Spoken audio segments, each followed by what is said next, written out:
never ever allow anybody stop you from going what you really wanted to go for, because it's not in their hands. I would tell young people to not work hard.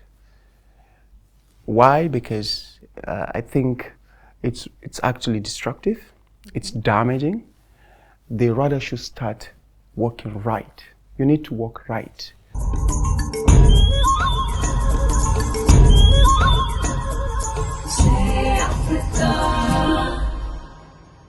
I have to make a sacrifice. And then there is another friend of mine who actually were working in the same company, very amazing friend of mine, Halilu Abubakar Muazu. He is also someone I always sit with, I always talk to. He supported me. He gave me, these two individuals gave me the push I need to make the decision. And what was this decision? It was a tough one. It's a decision to quit and move out of Nigeria to seek opportunity in football. Okay, so you were encouraged to leave a secure job where you were able to look after yourself and your family to pursue football outside of Nigeria. Yes. Is that why you came to the UAE? Yes, that's correct. Walk us through that initial journey. Well, that's when it started. So now I decided, okay, if I have to go abroad, I need funds, right?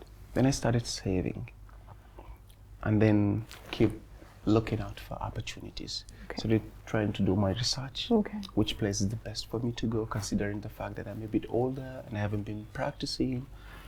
So reaching out to agents, people who I know in the football industry, how can I do this and all. After lots of back and forth in that, then I met some agent, who actually convinced me that, look, Europe is really challenging and you don't have the physical abilities at the moment, but there's a place that he believes it could be a starting point for me, where it's a lot more less challenging, so which is Dubai. And then that's when the Dubai came, and then pushed everything into Dubai, and then I consulted my friends again. So let's try it out. Then I decided to quit my job, because coming to Dubai was easy. There was no lots of stress in getting the visas and all of that. It happened very quickly. Absolutely. In fact, I mean, the Gulf countries are one of the easiest for Africans to visit. Absolutely. Now tell me, how long did that preparation take? You said, once you were encouraged by your good friends to take the step, you then started doing some research and saving for the next move. How long did that phase take before you met this agent and then came to Dubai? It took me more than a year, actually. Yeah, it is a long process because it was good planning. Absolutely. And sorry, in between? In between, I was having some challenges with, myself, because at the point of that, I don't think it's scary, because I don't know what I'm gonna face. It's a big move, absolutely. Yeah, and I have a job that millions out there are actually looking for. Absolutely. I know lots of my friends from China who actually are seeking for similar job or even less than that. So it's like, is it a good decision for me to leave this job and go for uncertainty? So it's a huge, challenge for me that I keep going back and forth. And what is that thought process, Ahmed, that you go through that then gives you conviction to make that move? I'm sure the people out there that are listening and watching us today who potentially are at a similar state, want to pursue a passion, something that they are really keen on pursuing, but then if they do that, they're potentially leaving a more secure environment. What is that thought process that allowed you to have that conviction? Vision again. Vision. I always see myself in a better position. At a better place. Doing better things. All right. So you saw yourself doing well as a professional football player. Absolutely. It was now just finding the route, the channel. Absolutely. Okay. Now tell me, how did you find this agent? Through a friend, I think, through a friend or so. I don't remember exactly, but I was introduced to this agent, and then he got me all the papers. Now tell me, what is that process? Because there could be other, aspiring football players here who want to take that leap. What is that process like? Are you having to make professional tapes? How would the agent even qualify that, yes, you are actually a potential player? How does that process work? Yeah, that's actually a very interesting question, because I now realize the biggest mistake we're making as young Africans. There was no any really formal process. Okay. It was really because out of the passion and also the willingness to move out and start a career, we don't want to know what's going on. Okay. All we want to know is who's going to take us out. Understood. So okay. we actually don't want to know the process. Okay. Just get me the opportunity. Okay. So even the agents did not have a formal process? No. Okay. So you get in touch with this agent, let the agent know that you're very passionate about playing football, you want to pursue football professionally, and he takes you on your word. Absolutely. Okay. What happens next? Then he got me a visa, he got me, the invitation letter from the club here in Dubai, here in UAE actually. Okay. Yeah, and then he got me a visa. I paid everything. Okay. Actually, I've saved, Yes. and I made it clear to him I'm sponsoring myself. Okay. So I have, any financial, he shouldn't worry. Okay. I'm ready to, to fund myself. Okay. So I've paid for everything. And then at the last moment, when we're supposed to go to Dubai with some couple of players, he told me that, look, your flight ticket, unfortunately the flight was supposed to all travel together. Okay. He said was full. So I have to take the next flight. Okay. So they left us behind and traveled a day before. Then the next day I went to the airport, and that's when I realized my flight ticket was fake. But you said you had paid for a ticket. I paid everything. So you were not paying to a travel agent, you were paying it to this agent? To the agent, that's correct. I paid everything to the agent, and then it was not a flight ticket, it was a fake flight ticket. And I already quit my job. I told my mom that, look, this is where I'm gonna go. Just, you should pray for me. So your mom knew you were coming here to pursue football? Yes, I told her, but she was not really convinced in the beginning. Okay. But because she knows who I was, ever since I was young, I always try something and it works out. And all the challenges you've been All the through, challenges, and but how still you've been I- able to yeah, overcome yeah, them. yeah. Okay. So she was What like- about your dad? Was he okay with you leaving your job? My dad, at the moment, I actually didn't tell him what I was going for. I Okay. just told him that I was going for a project with my Chinese company. Okay. So he thought it was an overseas trip. It was a work trip. Yes. Okay. I was going for a month. Okay. And you've So quit your job. I already quit my job. You're at the officially. airport, and this paper that you have is not actually a real ticket. Absolutely. How do you feel, and what do you do next? I actually felt disappointed, because at that moment I have so many different thoughts. What's happening? Yeah. So but then I reached out to the agent, Okay. and then he was like, the flight agency disappointed him. He apologized that if I can get another ticket and meet them in Dubai, he will get me the refund. So I was able to, with the remaining amount, because I spent a lot of money, all the savings I had. So with the remaining amount I had, I remember I had to call someone to borrow me some money. Then I got a ticket instantly. I was fortunate that the flight, I could able to catch up with the flight. Then So you made the same flight? I made the same flight. Okay. Because I don't want to go back home. If I go back home, I don't know what to say. Yeah. So I took the same flight. I came to Dubai, and I met this agent. Okay. So he told us, okay, this is the situation. The club that invited us is Horfakan Football Club. Horfakan, okay. Yeah. So, and it's gonna take a week before we go there, because the trials and all, it's gonna be after some time. So Okay. we were in Dubai. We were in one of the hotels at Al Lahda. Okay. It's called I think Dubai Sport Youth Hotel or something, hostel. Okay. So we went to Hatta. No, sorry, we went to not Horfakan. He took us to Hatta. Hatta, okay. Yes. So, and then he took us to some football club, and he Okay. said, you know what? We were there standing waiting for him. We were so excited Of because course, we see, finally. now finally it's happening. Big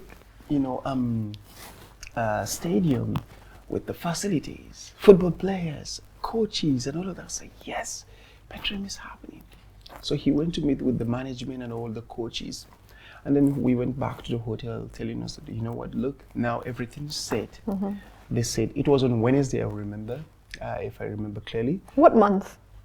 February. February, okay, so the cooler months. Yeah, no, it was in March actually, March, early March. okay. I came in 28 February Okay, 2020. okay, That was in early March. okay. So So this was just before COVID. just before. Interesting. Yeah. Okay, so you're in Hatta. You and a few other players are on the side, and he's speaking to management. There's Absolutely. excitement. Absolutely. Okay. Yes, he's gonna get the deal for us. We're gonna get into this club. I can't wait to start playing and all of that, And he told us that, look, your trial is on Sunday. Okay. So we have to stay here till Sunday. In the meantime, you can keep doing your exercise and all. But I have some work to do in Dubai. I have to go back to Dubai because he actually present himself as a very busy person who has huge contacts in Dubai. And how many players are there at that time? 3 of us. You're 3, okay. Yeah, we're 3 of us. So he left for Dubai. Okay. And we were there on Sunday, so excited that yes, today's the moment I'm gonna go prove myself. We went there, and unfortunately, they didn't even know about us. What do you mean? We went to meet the management that we're here for the trials. Yes. Said there was no any trials. Said, no, we tried to explain to them, tried to describe the man. They didn't know. So eventually they took us to the head coach. Okay. Said no, they didn't. There was no any invitation. There was no any expectation for any players. That's nothing of such. And that moment, my life came crashing. Because I was like, wait a second, what is happening? I have my dream in front of me. I'm about to get something that I've been dreaming of all my life. Yes. And then this guy is telling me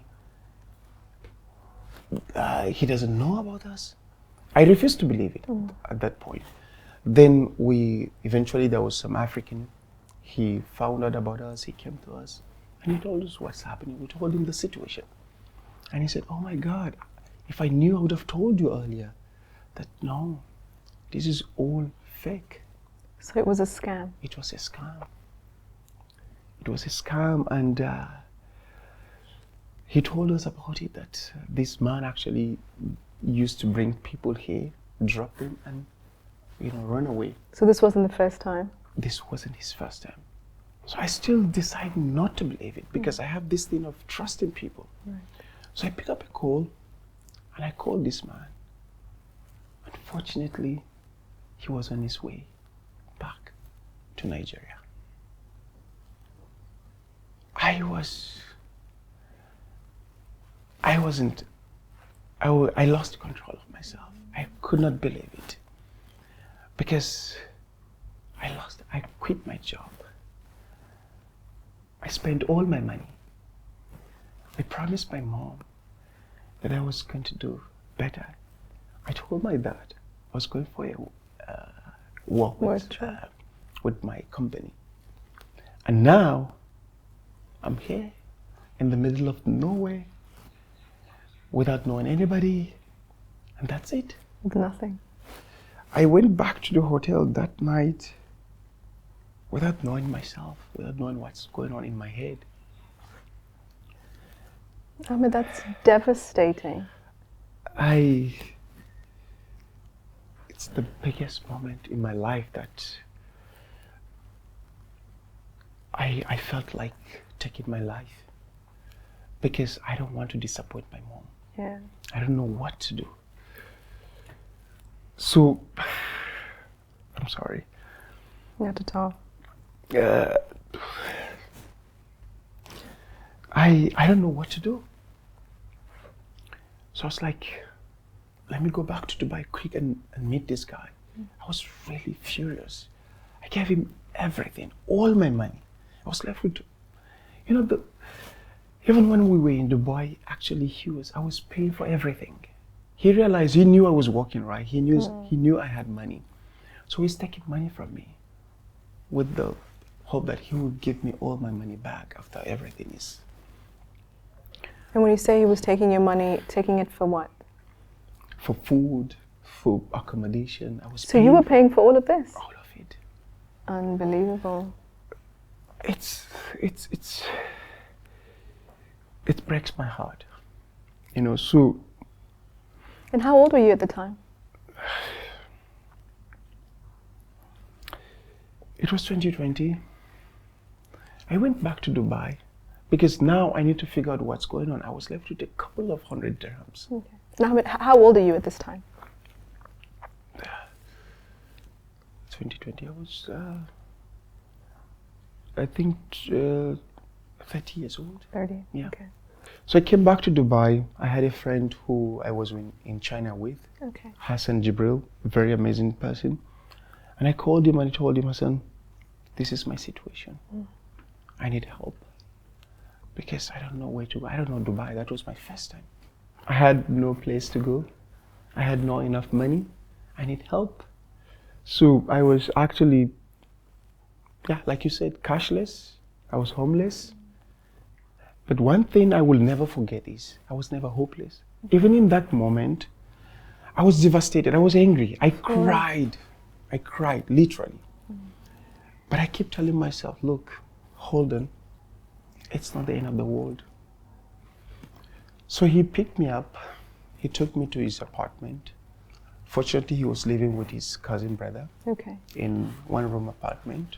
I told him, you know what, please just allow me to squat. Just give me some time to figure out. I promise I'm not gonna stay here for too long. They were amazing. They allowed me to stay. It's a small room. I was sleeping on the floor. So I was trying to see what I can do. What next to do? I was not able to reach out to anybody because this was, I don't know. Then in that moment, trying to figure out what to do, lockdown happened. Of course. Total lockdown. I had no money. I'm sleeping on the floor. And actually a burden on these guys. So I was like, oh my God, what do I do? I mean, I don't want to be a burden on them. But these guys were really amazing. They allowed me to stay with them. They fed me, you know, throughout the lockdown. And during that period, I was trying to figure out what to do because I don't want to stay longer with them, you know, not paying for the rent and everything, not paying for the food. So that's when we begin to know each other very well, especially his cousin. And all this while, you haven't told your parents No. anything? No. Okay. Not even my friends that actually encouraged me. Okay. You know, so I decided, you know what? You just have to figure out what to do next. Okay. This is not the end of the world.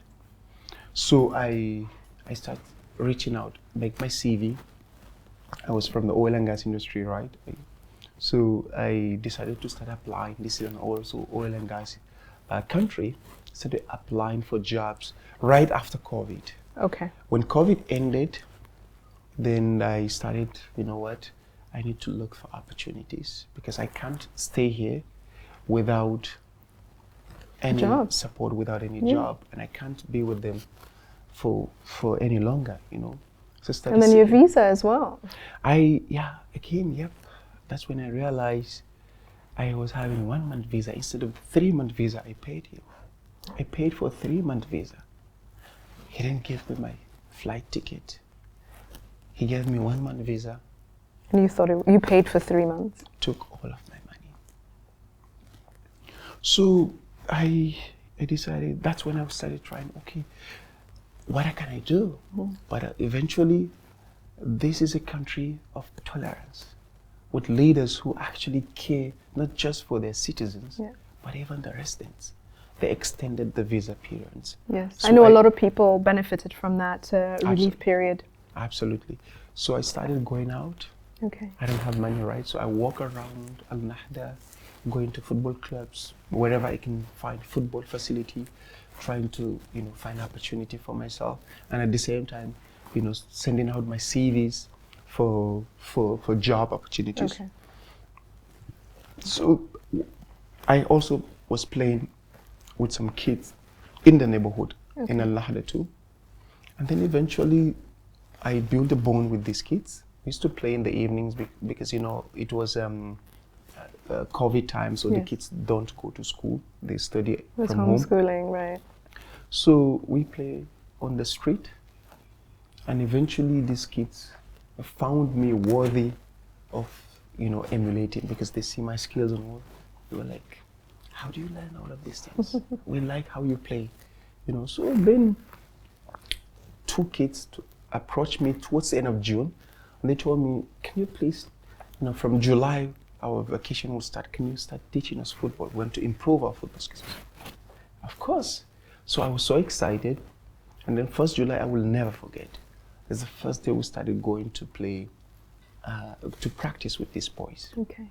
And they were just 4 or 5 of them at the time. Okay. So eventually. And this is summertime. Summertime. Okay. You boys really love your football. Yep. So we go in the morning. Okay. 6 a.m. Okay. We go practice at the pond park. Okay.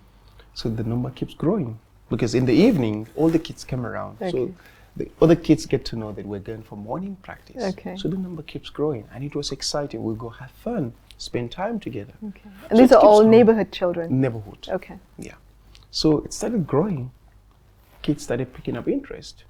So I used to have 15 kids. We'll go and have fun, spend some good time, And then all the parents who are watching also develop interest.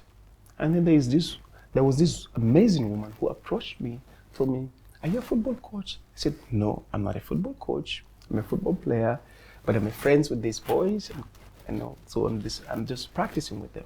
So she's like, I have been watching you recently, and I really want you to teach my son how to play football. I said, yeah, happily, I would do that.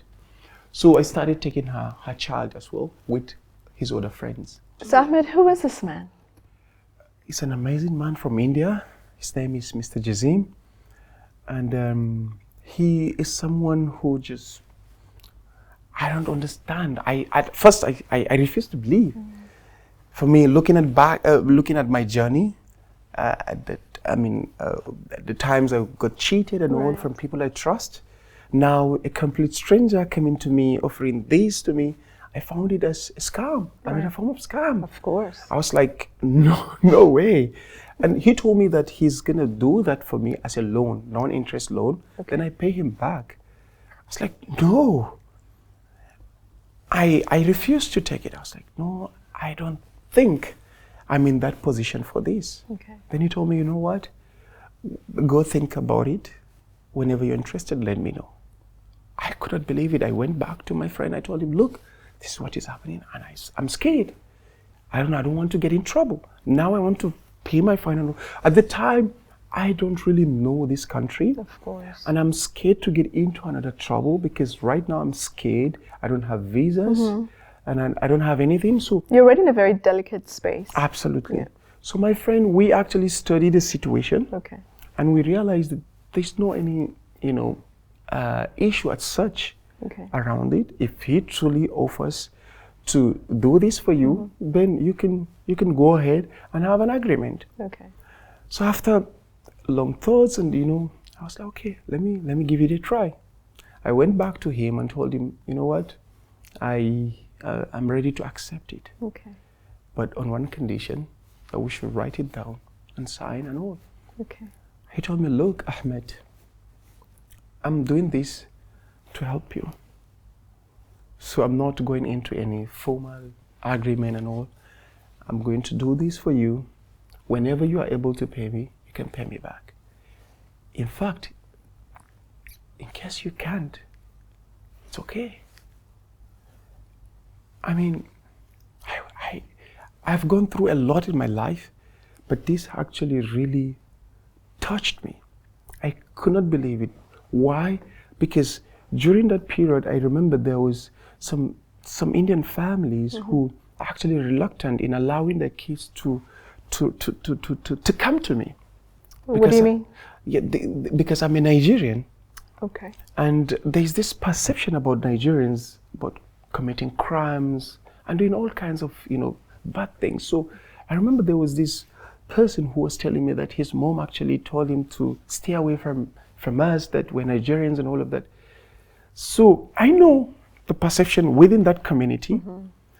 And look, here is a man From the same community. from the same community, having understanding of what Nigerians are, and coming to me with an offer and even refusing to make it The formal, document, yes. to have a legal document that, it's like, no, this is not possible.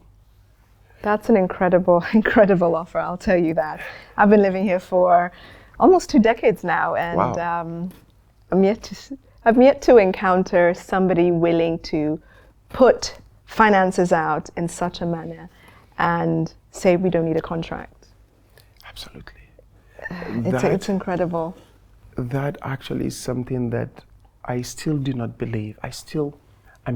Cannot realize why he does that. Because, like I said, I'm a Nigerian.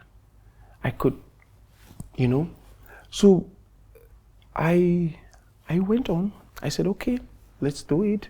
And I gave him my word, because at the time I was earning around 1,000 plus in a month because of what that woman has done to me and keep getting me kids. So I was like, you know what? I did my calculation. I'll be able to pay him 1,000 every month, though I'll be, stretching myself. So I told him, you know what? I'm giving you my commitment that every month, after all of this, I'll be able to pay you 1,000. Okay. He said, no, I'm not asking you to pay me monthly or to pay me in this period. No, whenever you can, you should pay me. And this man, not only he offered to support me financially, he went on to do everything for me. He was the one who did every single thing. From the application, from the visa, everything. Were you with him? Did you learn how the process goes? It was actually online. Okay. Actually, everything was online. Okay. But The he beauty doesn't about allow Dubai, right? Everything is digitized. Yes. Setting up a business is just so easy. Absolutely, absolutely. He did everything online. Okay. But he refused to allow me to do it myself. Not because he doesn't want to give me the money, but he understands that I'm new in this environment. I might go through some challenges and all. He does everything for me. That's incredible. So he pays your fines, he sees to it. He sets up the license, Yeah. and he sees to it. Yeah. Okay. And he got me a visa. So. And this is what actually really touched me. In few moments, I was on overstay with no visa and illegally doing some activities, But the next moment, I cleared my fine. I am having a visa. I'm having a license, trade license, as an investor, someone who owns the company. Incredible. Was this a partnership that you had with him? That's the point I was coming to. And it really touches me because this man refused to be in the picture. He registered fully in my name. He wanted nothing to do with it. Nothing. Wow. That's when I was really shocked. Ahmed, how does that make one feel? Given everything that you've been through, you meet somebody who puts themselves out for you in that fashion. How does that make you feel? It's actually very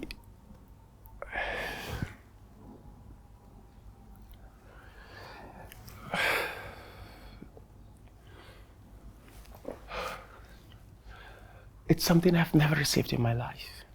Yes, I've had people support me, but a complete stranger coming to do this to me. Yeah. I'm sorry. No, not at all. A complete stranger who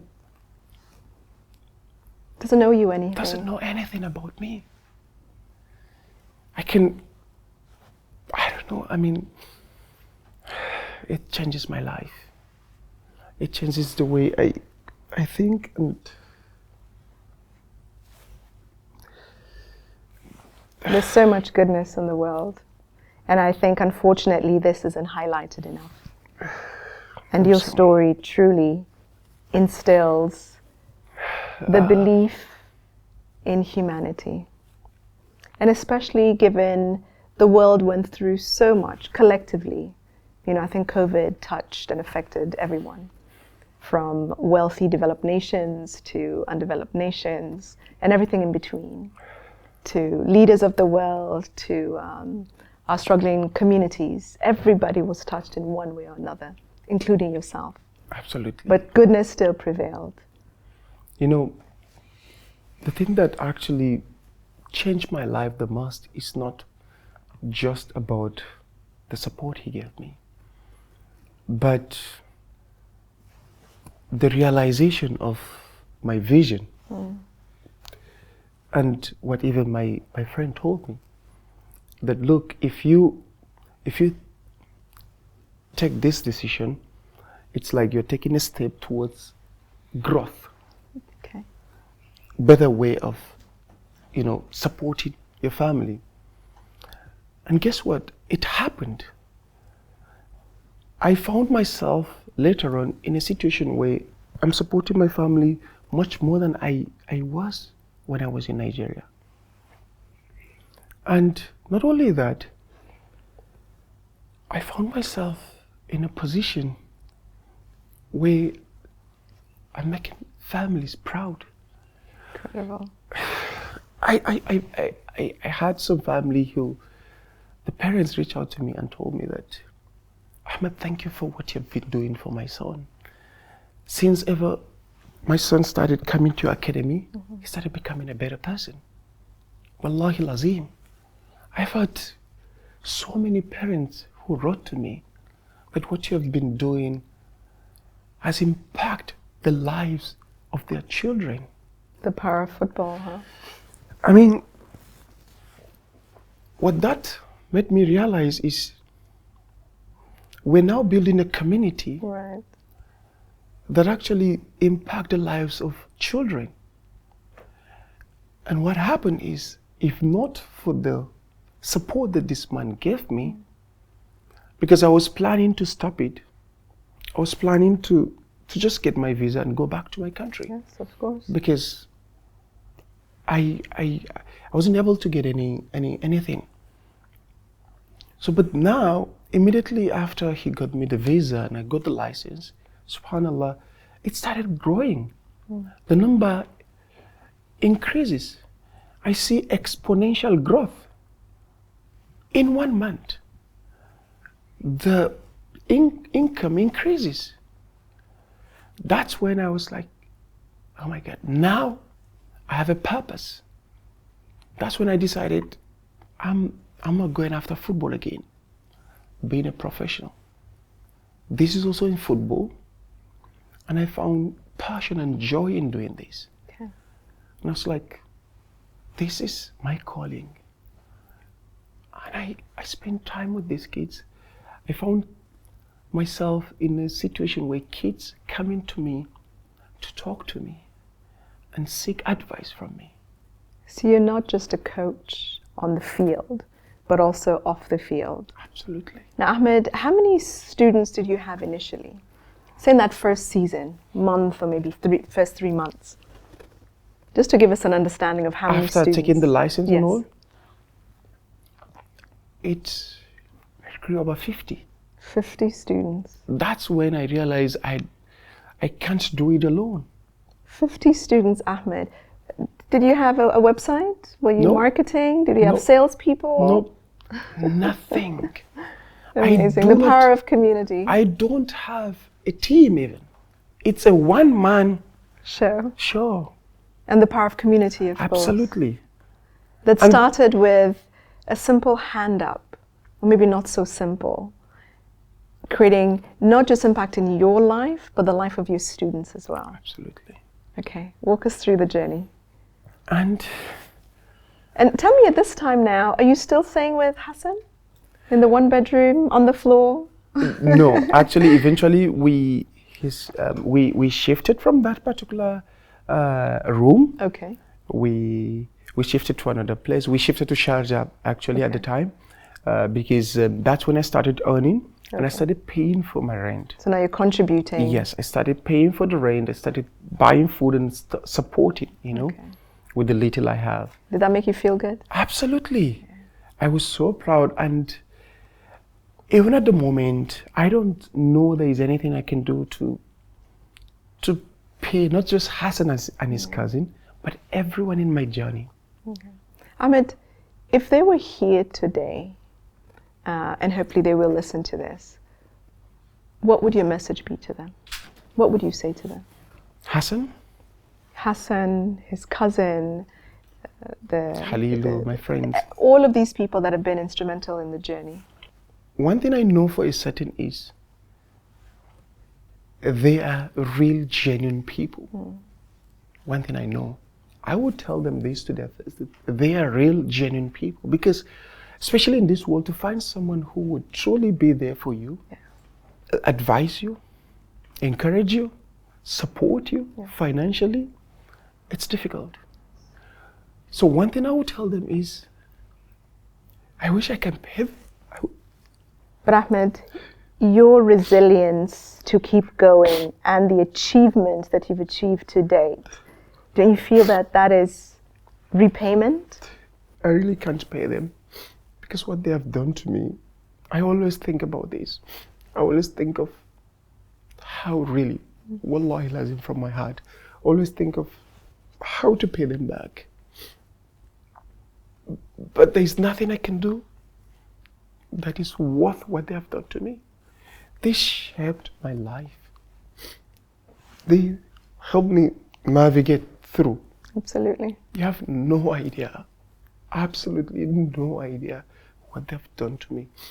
So what I would tell them is, they should please keep being real and genuine. They made the world a better place. I didn't do nothing. I know, yes, we're making an impact here, creating a community that actually impact these boys. I'm not the one doing it. They are the one doing it. Yeah. They made it possible.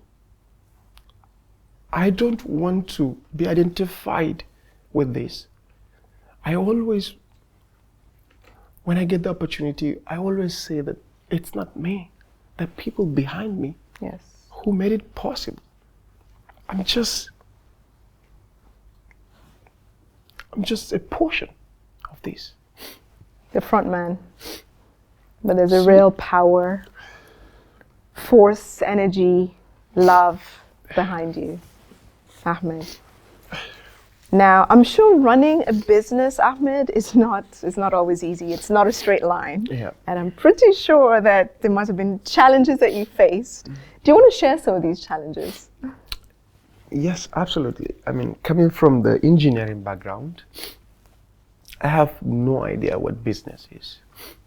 Though, as a kid, I've done a couple of businesses. I'm someone who never sit and wait. Okay. I've sold kerosene on the street. Okay. I've sold sugar cane. I've been a carpenter. This is back in Nigeria? Back in Nigeria when I was young. Okay. I've sold cake, baked cake and sold. Your own cake? Yes, I bake cake. Learned from my mom. Okay. I've been a trader. Okay. I've had a small table where I go to the market, buy the necessary things that I know people need, and they can buy from me. And I've been a sales boy in the shop. Okay. I've done a couple of things. So for me, even with that, I don't have experience of building a business. Okay. So it was a challenge, but an exciting one. For me, in the beginning, it's not about the business. Looking at my journey, it's about giving back. Okay. I want to see the kids in Al-Nahda to become so good in football. Not just in football, but even physically. Okay. Physically fit, mentally strong, socially Involved. you know. So we create that environment. For us at Yoshi Football Academy, when you come to Yoshi Football Academy, you come to your home. Okay. It's a home. Okay. We ensure that it's a place where when these boys come, they feel at home. They don't want to go back home. Really? After session, they want to stay. We stay back, we talk. We are connected. And what are the age groups that you coach? We have all age groups from 8 years old to 16 and even 18. Okay. Yep. And during that, when all of this thing happened, then I realized, okay, this is something I need to take more seriously. So I started taking coaching courses. Okay. I've done lots of coaching courses. Okay. I've learned, gained experience, you know. And right now, I'm a professional coach, actually. Okay. So, and I build a team of coaches around me because I can't do it alone. And we build a team of management because now I told myself, okay, now I have an opportunity to do what I have not received when I was young. Yes. Because all of this, still looking back, it made me realize that if I had, because when I became a coach, when I have the knowledge of coaching, I realized, okay, what actually make the football player professional is not the talent. It's not the talent. And that's the mistake most people are making now. So what does it take to be a professional It takes football player? quality coaching. Quality coaching. Yes, not just ordinary coaching. We have lots of coaching back in Africa. Yes. But quality coaching, the right coaching. Okay. So when I begin to coach these boys and I see the impact and I realized that, I was like, oh, wait, if I had someone when I was young who mentored me, who coached me, who guided me, trust me, looking back at my talent, I would have become a professional football player. So you didn't have a quality coach during your journey? No. And you feel that would have changed the trajectory of your Absolutely. professional playing? Okay. That's when I made a decision.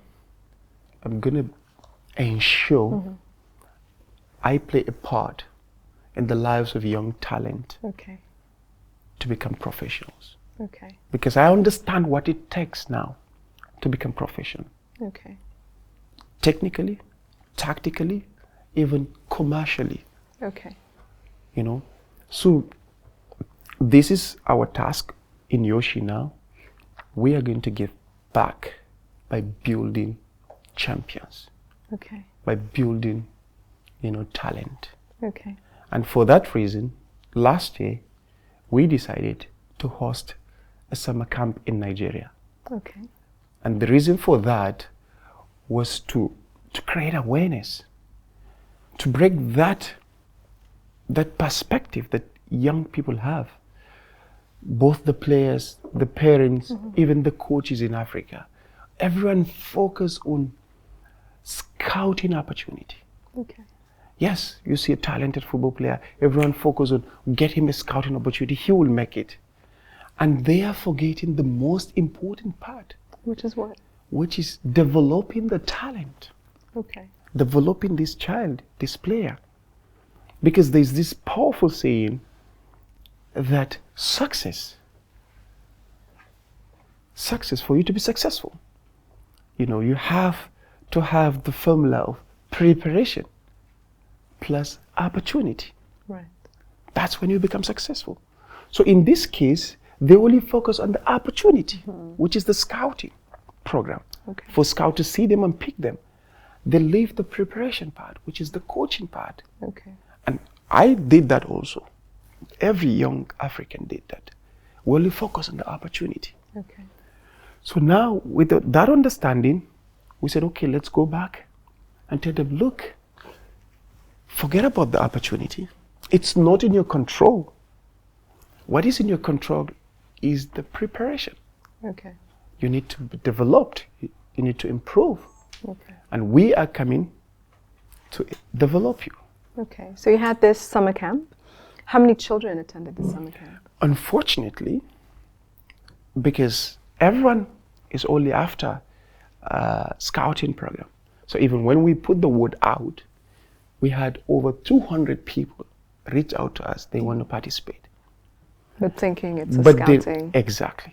Then we made exercise. it clear to them, it's not a scouting program. We're not coming to Nigeria to pick a player to Dubai or any other, country.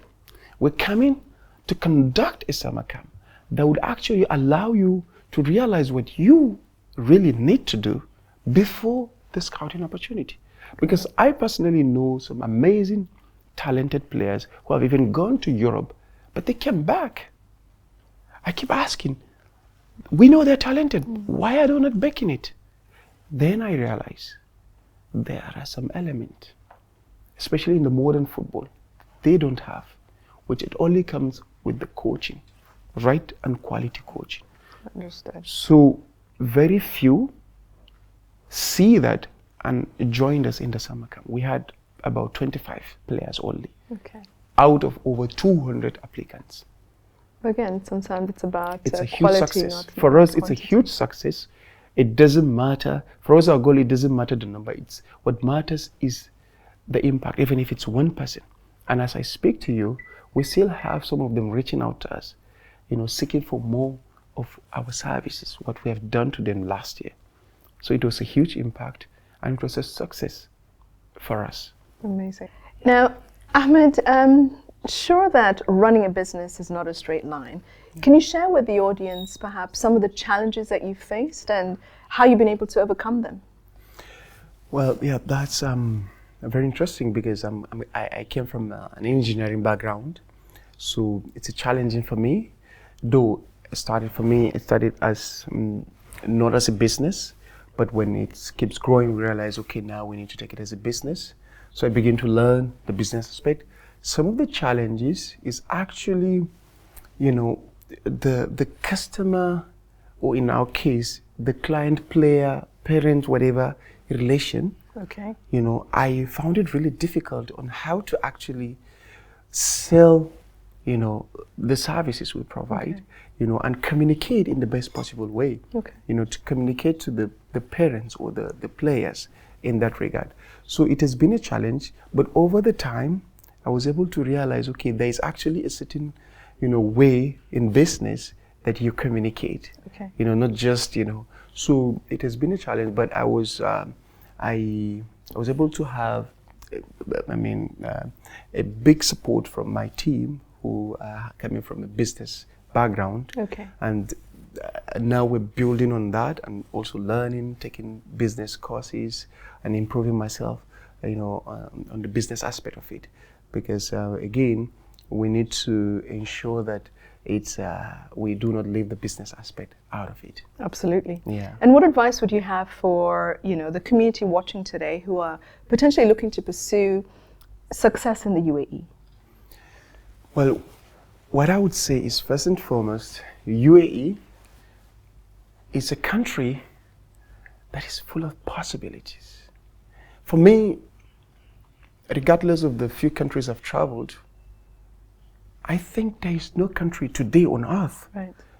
that has more possibilities and opportunities than UAE. I think your story is a great example. Absolutely, absolutely. If not for the enabling environment that the leaders created, Right. that woman wouldn't have been there Right. to insist that I should be paid. Mr. Geidam wouldn't have been there. All of these things.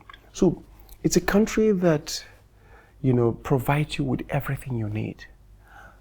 What I would say to anyone who is interested Right. to starting a career in UAE or building whatever it is in UAE, is first and foremost, you have to understand that it's a law-abiding country, especially for my African brothers and sisters.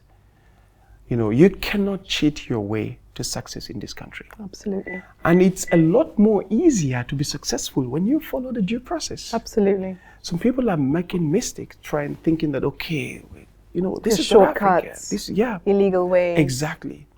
If overnight you- success. It doesn't happen. Exactly. People think, oh, you need to spend a lot of money before. No, is it always about the money?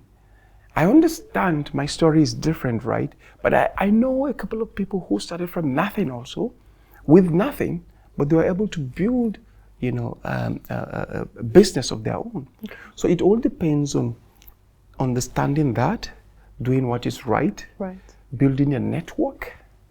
They say your network is your net worth. Your network actually will take you far in UAE. Absolutely. And of course, again, being committed, being true and sincere to what you're doing. Because if you're not sincere and true to whatever it is that you're doing, then I don't think you can go any far. And most importantly, focusing on your craft, whatever it is that you know you're good at. Because I see people jumping ships. Okay, when now you're doing this that you truly believe in and you're good at, and then it wasn't paying you as much as you deserve, then you see an opportunity, someone else is doing something that you can also do it and earn more than what you're doing here, then you jump there, and then another opening. But if you are patient, focused and determined in whatever you're doing, it doesn't matter how long it takes you. Build yourself on that. Keep learning, keep growing, keep getting better, and eventually you will go to the next level. And think that's the best way to build anything in UAE, and it's possible. Absolutely. Now, Ahmed, what can we expect from you in the near future? Yes, this is very interesting because, for me as an African kid, and my goal now is to, help these young boys, achieve success in life. So UAE is my home now. But again, I see, the need for what we're doing, our knowledge, our services in Africa. Of course. So for us, we're like, you know what? As much as we're making an impact here, we think, Africa need us the most. Okay. If people like us and many others would go back there and we put all the resources and energy and knowledge and everything together, we could actually build talent from Africa. So are you leaving us? Are you relocating? No, we are not relocated. No. Okay. We're actually just extending. Extending, exactly. Okay. And we want to create more awareness on that aspect that we realize, which is the coaching aspect. We want to create awareness first. When people begin to see it and accept it, that's when we would go in and establish our presence and provide the quality coaching. And finally, Ahmed, what can we expect from you in the future? Well, the future is full of opportunities, possibilities, regardless of what is out there. And especially this country, make me believe that nothing is impossible. So for us, looking at our journey and also looking at Africa, with regards to football and health, general well-being, we realize there is an opportunity that in Africa that we can actually make an impact. So we are working on, African continent, trying to see how we can establish our presence and help, especially with the football perspective, help young people realize what they need with regards to the quality coaching and the right coaching and all of that, which was why we also host the summer camp in Nigeria. And then secondly, we want to inspire the general public, regardless of your age, gender, status, whatever. We want people to have good health and well-being. We want to promote and enhance healthy lifestyle. So we decided, you know what, we would we're soon going to launch our our new brand, which is called Yoshi Sports, which is we're going into merchandise. Oh, so sportswear. Was it football wear? No, sportswear. Oh wow. Yeah, sportswear. It's not limited to football. Because we want to inspire the next generation of Africans to keep a healthy lifestyle. So encourage people to move. Absolutely. This is why we, even as we speak, we are actually planning on a project that hopefully we're going to host in 1st October in Nigeria, Gombe State precisely. It's a dynamic state with huge potential. So we want to host a Gombe run inspired by Dubai run. The Dubai fun run. Yes, of course. So Dubai actually, made me see things in different way. you know, how this country actually promotes healthy lifestyle as well with Absolutely. the 30-30 challenge and all. So we want to recreate something of that, you know, try to bring people out of their home, the women, the kids, the elderly, even the people of disability. Absolutely. So the entire community. The entire community. Okay. You know, so we're hosting this project in Gombe State on 1st October. Okay. It's called Gombe Run. Gombe Run. Yeah, we're going to okay. distribute t-shirts. So we're going to use our sportwear, the merchandise. We're going to distribute the free t-shirts to the participants. We want as many as possible to come out, come and participate. And this is in line with, you know, promoting healthy lifestyle. We want people to keep, you know, healthy. So we're going to have multiple projects in Africa in line with the football, healthy lifestyle, and the general well-being of the African next generation. That is incredible, Yeah. Ahmed. So it's not just about inspiring young football players, you know, young boys and girls that are part of your academy here, but it's really up-leveling the entire industry and also doing work back home, and also encouraging people to live a healthy lifestyle. Absolutely. That is amazing. Now, Absolutely. Ahmed, before we end, what I love to do is to play a game with my guests. Okay. So we'll have some rapid fire questions. I hope I'm ready for this. You are. So let's start off with telling us, what do you feel is your purpose of life? My purpose, looking at my journey, I